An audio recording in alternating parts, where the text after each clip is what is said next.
Welcome to the Table Service Podcast, where we'll dish on all things support, success, and beyond with the people and companies building the future of customer experience. Table Service is presented by Tavilo Consulting, and I'm your host, Jordan Hooker. Craig Stoss is a CX veteran with over 25 years serving in customer-facing roles. Currently the VP of Solutions at Codif, Craig previously worked with Partner Hero and Shopify. From teaching seniors how to use the internet to consulting on process improvements with Fortune 500 companies, Craig is a passionate advocate for high-context, personalized CX across all industries. Craig, welcome to the table. Thank you so much for having me, Jordan. Great to be here. Absolutely. So glad to have you. I know we have previously hosted a webinar together and really enjoyed the conversation there with Support Driven earlier in the year. So glad to have you on and talk a little bit more. So before we get into our conversation, we'd love to just take a few minutes to have you share a little bit more about yourself for our listeners who may not be familiar with you. Let's hear the story.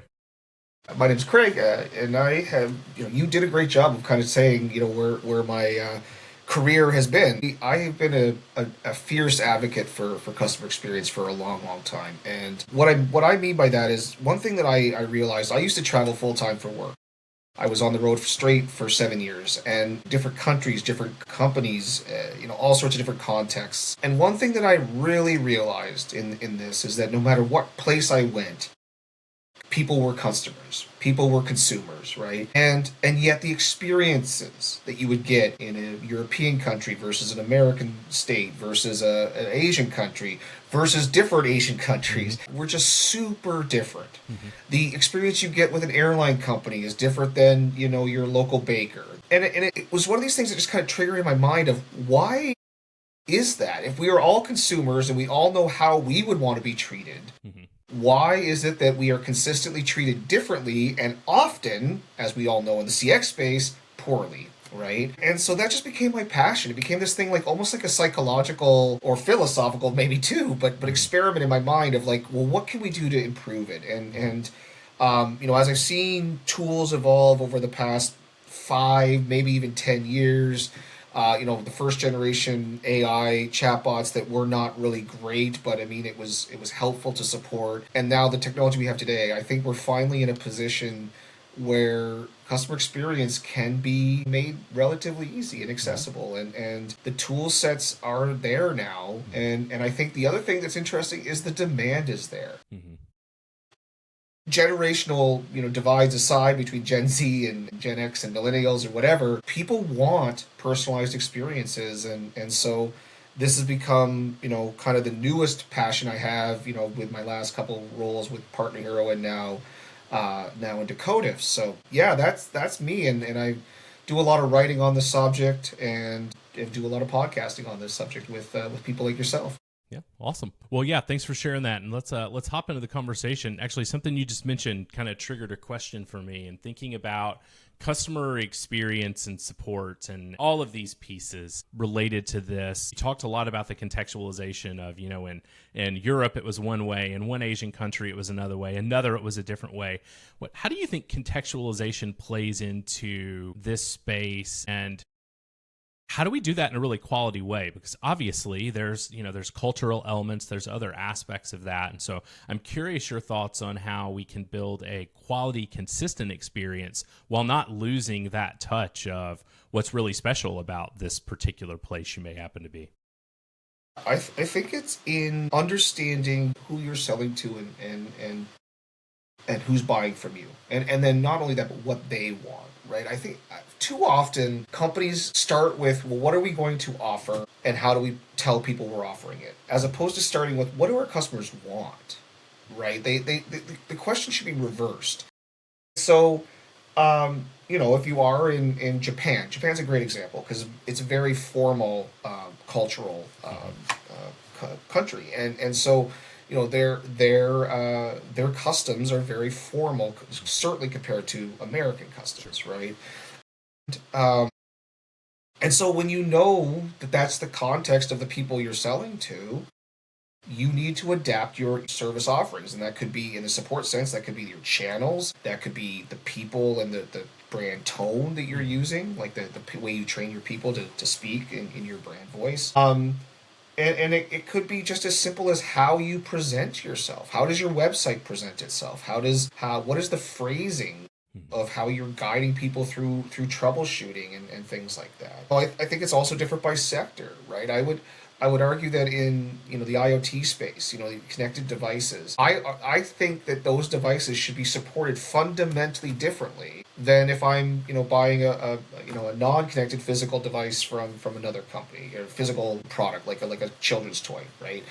Um, and so when I think about contextualization, I think of maybe two or three different categories, right? It's demographically, right? I'm working with a hearing aid company right now at Codif, and their demographic obviously is an elderly demographic, Sure. and so phone is incredibly important as a channel to them. Yep.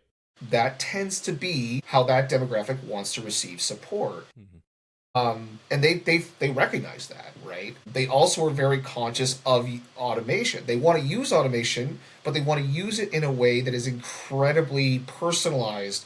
They don't want generic marketing emails. They don't want to use macros. They want to customize the email based on, or the chat or whatever it is, to the situation, because again, with that demographic, you want to be very specific and very clear. So if they're you don't want to say click on this link to go to a website. You want to provide those instructions right there Mhm. to be able to be very conscious of who your audience is. That would be completely different if you're selling widgets to teenagers, right? And how they want to be supported. So I think that's the first one. I think the second one is the demand, the demand of what your customers expect from you. So there are certainly areas where um, I always make the comment that you wouldn't email the fire department if your house was on fire.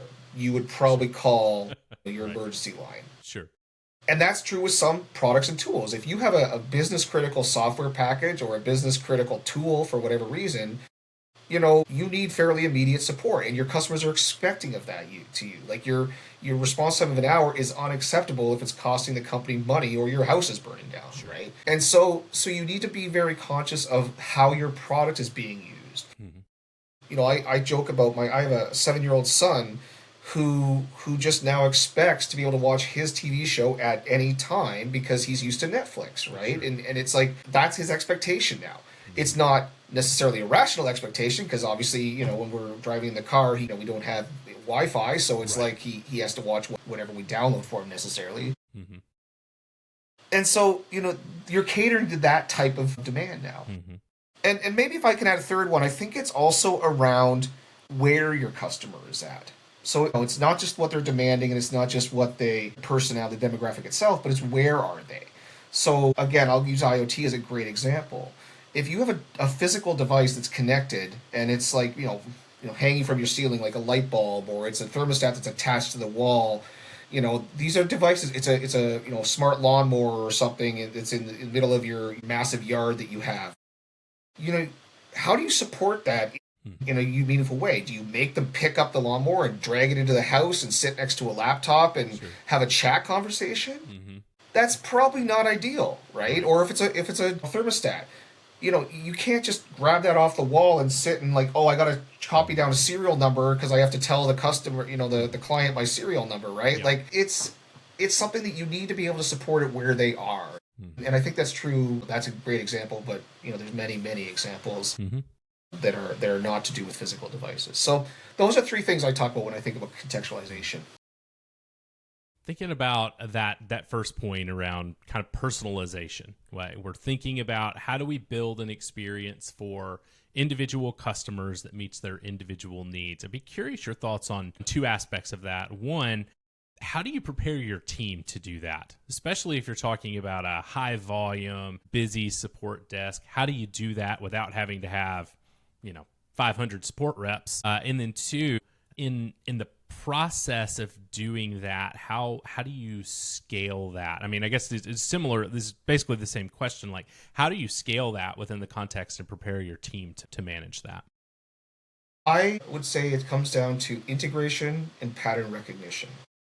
I think that's the whole element there, right? And what I mean by that is you need to integrate the systems that contain this data. Hmm. So they have to be something that is integrated into the place where your agents sit, maybe a help desk likely, and then you need to have the pattern recognition element of is this customer calling about something that this is their fifth phone call, this is their first phone call, is this a pattern that might lead to a churn Hmm. or a returned product or a refund or something. And certainly AI is good at this. I think AI is really good at both these things, Hmm. both in understanding data and then recognizing if there's patterns within that data. Hmm. But I don't think it has to be AI. I think that the first bit is just preparing your agents with the data that's relevant. So, let's take an e-commerce case because that's something that I'm very familiar with, right? You want to know things like how long, if it's a subscription service, how long have they been a subscriber? If it's an e-commerce website, have they bought from you before? Have they returned things before? What sizes have they bought before? Like, imagine a world where you go to buy a pair of shoes and the system pops up and says, "Hey, normally you buy a size 10, and this time you've picked 9. Is that what you really want to do?" Hmm. That's a great CX because you're confirming with the customer. You're not forcing them to buy 10. You're just Hmm. asking. Sure. And B, you're preventing a potential return or Hmm. refund, which is a costly endeavor, right? And Sure. it's also time consuming on the customer. You're reducing friction. Yeah. So those are the types of things that you prepare your agents for. If you want that human element, and they have maybe a list of these types of things that are important to the conversation. But I think the scale question, I truly believe, and I'm not a doomsdayer that AI is taking our jobs. I think human in the loop with AI and AI augmentation is absolutely the way to go. Hmm. But I think AI is really good at this. If you're going to be able to scale this effectively, there are a certain type of questions and automations that AI is just really good at handling. Hmm. And so why not let it handle it? And the advantage of that, in my opinion, and this is something I've written some articles on, is that I believe strongly that in the near term, in the next 2, 3, 4 years, success and support are going to merge together more closely Hmm. into one team. Hmm. Because as the repeatable questions get taken off of support, when customers do contact support, they're contacting for a more complex type question, Hmm. which means it's more of a consultative process, more of a they'll have a higher expectation of what the response will be like, and that's traditionally in the past 15 years anyways what customer success has done. Hmm. And so I do see a world where support and success are going to combine, and you're now going to have these really highly trained, industry experts, product experts, whatever it is, who can be much more consultative with your clients and solve the most difficult problems. And I think that that's also an element of scale because now you're kind of reducing these teams, not reducing them necessarily, but like combining it into this like more customer friendly function and using AI to solve the stuff that doesn't require that level of consultation. Hmm. If you were talking to a support leader or a success leader or just someone who maybe runs CX in its entirety for an organization, and they are thinking about, let's say, 3 to 5 years from now, that's where we're headed.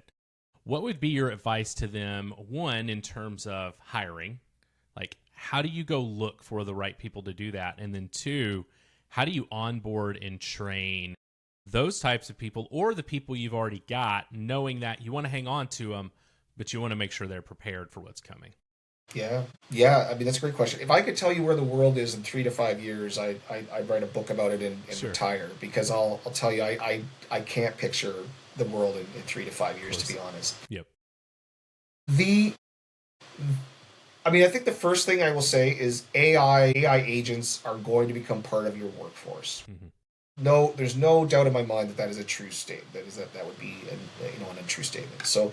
Um, so let's start with that. So how does AI sit beside your humans and provide a perfect experience with handoffs that are seamless, with personalization that is seamless? Where's that split between their functions? And then how do the humans enable the AI to continually learn and grow? Hmm. And so that's where I would start. Like let's assume that that's the case because I'm positive it is going to be the case. Hmm. Then the next step would be, okay, well, what are the types of questions that my clients might want to ask that traditionally they haven't maybe asked or they haven't focused on, because it's a time thing, right? They're not going to call support for something unless they need to. Hmm. And I had a while ago. I had a client that delivered organic food products to people, and they had this really cool vision where, what if their support agents could answer questions like, "I'm making this very specific Italian recipe. Which tomato has the right flavor profile Mm-hmm. to make the sauce?" Sure. And to do that, to your exact point of how do you train your agents, you need to have people who either have this stuff documented or have actually tried these tomatoes. Sure. And one area that I see that does this really well is travel agencies. Mm-hmm. I go to book maybe a resort vacation in the Caribbean, and every website says, "Here are four travel agents that have been to this resort. Why don't you click on their name and ask them questions about this resort?" I think that's a brilliant level of CX, right? Because Jimmy has been to this resort. I'm going to go and talk to Jimmy about it and see what his experience was. And they're kind of incentivized not to lie to you, because if you go and have a bad time, well, I'm not going to use Jimmy's services anymore. Sure. Um, and how do you apply that to your business, and how do you train your people? Is it have to be hands-on experience? Do you have to eat the tomato, or do you have kind of just this like list of stuff that is just all of these things that you either need to learn or you need to study and add to constantly as your products and services evolve. Mm-hmm. So those would be kind of the two probably highest level pieces of advice that I would give to a support leader today. Thinking about talking with teams about what this looks like in terms of AI becoming more of our workflow. I mean, you made the statement that you're not an AI doomsday guy. I'm not either. I think I probably was a few years ago, and now, having seen the value it can bring to drive efficiency for my team, and see my team see that of, oh no, this thing's not coming in to take my job. It's coming in to help me do my job better. It's a tool. What do you think? What do you think those conversations need to look like with teams to help them understand what's happening and then adopt the technology that will help them do that without the fear of what might be coming down the line? I mean, super important, right? I advocate for 100% transparency. Uh, we've all heard, forget about AI, right? We've all heard the horror stories of, a company deciding to maybe start partially outsourcing their services, and the fear of, oh my gosh, this outsourcing company is going to take my job, right? It's the same thing. Why are you doing outsourcing? Well, you're doing outsourcing because I need certain language coverage, or I need time zone coverage, right? If the team knows that, they understand that, oh yeah, I don't want to work at 2 a.m. my time, so someone that's overseas can work, and it's noon their time, and that's good for them and it's good for me, right? Sure. And I think AI is exactly the same conversation, right? It's, why are you implementing AI? Mm-hmm. And to the point that I just made, if you're implementing AI because you want to stop the repeatable stuff, the stuff that annoys support agents, like how many times can you answer this one question, and do you like clicking on this macro that is not customer friendly and that is completely robotic, Mm-hmm. versus a beautiful AI agent that is personalized and contextual and generative, not macro based. And that's important for them to know. Like, it's important for them to know that, hey, your job's not going away, it's evolving. You are going to spend more time helping train the AI. You're going to spend more time talking about tomato taste. You're going to spend more time doing things that you might be interested in. Mm-hmm. When I was in support, when I was in frontline support, and I was and then when I started leading teams, started interviewing people, and you talk about, well, why do you want to be in support? Mm-hmm. Most people, and I would be included in this, they do it because they like helping people. Mm-hmm. And so as long as the job is about helping people, and as long as the job is maybe elevated where you're helping them even deeper, Mm-hmm. you're becoming like an industry expert, and so you're not just answering, where do I click to do this, but you're answering, how do I solve this complex business problem? I don't know, that would excite me. Like, that wouldn't make me fearful. That would make me excited. And so that's how I would have the conversation. It's just this radical, I hate to say radical transparency. I think that's been an overused trope, but you just be very transparent on and if you are getting AI to replace people's jobs, such as, a couple of big companies that have been making headlines, be transparent there too. Like, hey, we're planning on cutting 90% of our workforce because AI can do everything. Mm-hmm. Completely untrue. Sure. And so then you can make a decision. Do I want to wait to the day the axe comes down, or do I want to go and start looking for something that's more more appropriate for me, more Hmm. fitting for me. So Sure. I think transparency is just the way to do it. Yeah. Yeah, I would agree. I think that is one of the things we've been talking about internally at the company I work for now is that clarity is kindness. Being able Yeah. to be very clear with people about what is going on, why it's going on. I understand there are elements sometimes we maybe can't be just yet as we're working on plans, and we certainly don't want to create confusion, which then, of course, creates the chaos. But definitely that clarity and that clear direction, I think, is very important. Yeah, absolutely. I'd be curious what you think. We think about where we are now to even where we were a few years ago. We're still battling the idea that support is just a cost center. I think we're seeing it disappear in a lot of places. We've started to see a lot of companies understand the value, and so part of the issue with that is support getting a place at the table. Even CX getting a place at the table as a whole has been a challenge. What would your advice be to a leader in a CX role who is trying to get a place at the table to influence a company's direction in the coming years? What would be the place to start? Support's biggest value right now, especially with the in the AI kind of world that we're in, is data. Hmm. You have customers talking to you, emailing you, chatting with you every single day. Those customers have emotions and sentiment. Those customers have questions about a variety of topics. Those customers are expressing frustrations, expressing gratitudes. Those customers are giving you a treasure trove of information. You need to show the value of that to not just the company, but like every part of the company. You know, complaints about marketing material, complaints about the products and services you provide.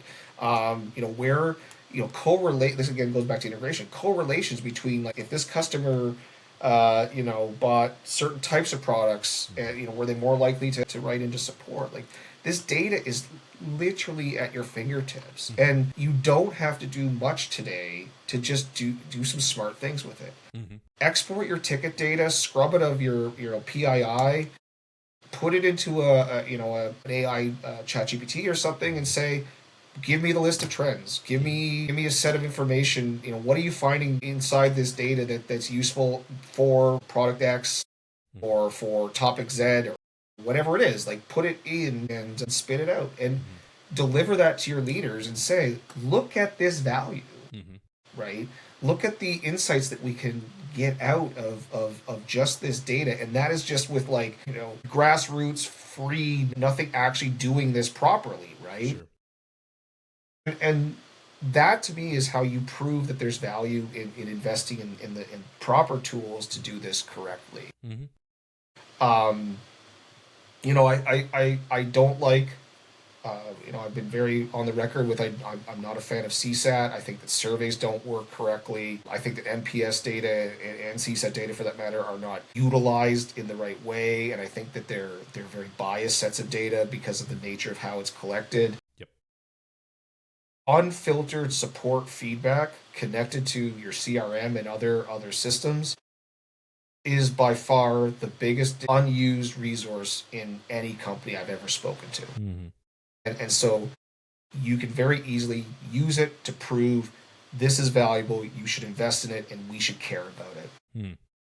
Yeah, I think that's a really good call, and I think that's been one of the challenges even I've seen as a support leader. I've grown up as a support leader in the transition from support as a cost center to support may actually bring value. And I think for me, a lot of the foundational elements that I learned 7, 8, 9 years ago leading my first team were, I just need you to spit out CSAT data, NPS data. I need you to tell me ticket volume for the week and how fast you're responding to tickets and getting those closed. And so I find it even a challenge now to step back and be able to have that large perspective. And I think that Yeah. learning how to use the technology to help me do that has been a key thing of starting to know what does it look like to actually produce value, not just information. Well, Craig, as we wrap up this conversation, would love to just take a minute for any closing thoughts you may have, any topics we didn't hit, or something that you think would be really valuable for our listeners to hear. Yeah, I mean, in general, again, let's assume that AI is here to stay, because I can't see now a world now that the cat's out of the bag that that's not the case. So, assuming that, how do you use it in a way that provides that context, that personalization, and increases your customer experience instead of hurts it like the legacy chatbots maybe from 7, 8, 9 years ago. That to me is the fundamental question. So if you can start to answer those things, if you start to look for a tool or a partner vendor to be able to provide that level of service and that solution to your team, and then show that value of the data it collects, show the value of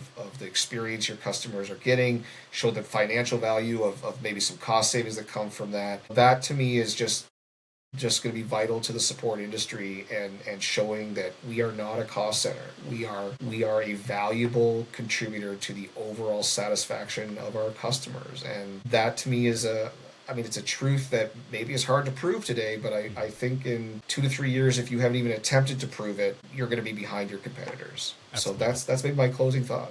Yeah, awesome. Well, thanks. For our listeners who may want to connect with you, hear more from you, what would be the best way for them to connect? Yeah.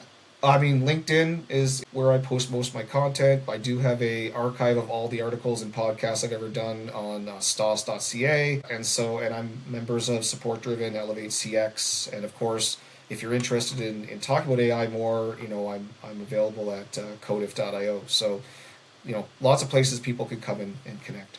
Wonderful. Awesome. Well, we'll include links to your LinkedIn and other resources that you just mentioned in the show notes as well, to make it easy for folks to get to you. But Craig, thanks so much for joining us here at the table. It's been a great conversation. Yeah. Wonderful, Jordan. Thank you so much for having me. You've been listening to the Table Service Podcast.